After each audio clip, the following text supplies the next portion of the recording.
কাশ্মীরে ধর্মকে ব্যবহার করে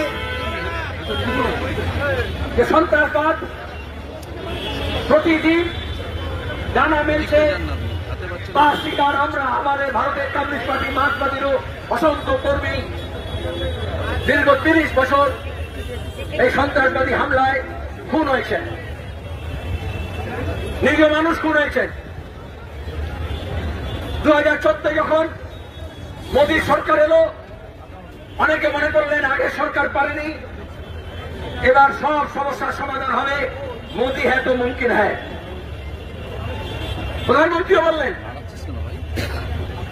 নোটবন্দি করে বললেন आतंकवाद समाप्त, भ्रष्टाचार समाप्त, কালাধন সমাপ্ত।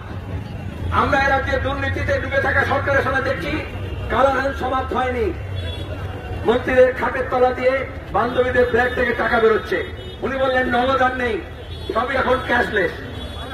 একইভাবে বুঝতে পারেন উনি যেভাবে বলেছিলেন বিদেশ থেকে কালো টাকা নিয়ে এসে দেব, তারপরে বললেন জুমলা, তাহলে আতঙ্কবাদ সমাপ্ত, এটা একটা মোদীর জুমলা, যেটা আজকে প্রমাণিত হচ্ছে।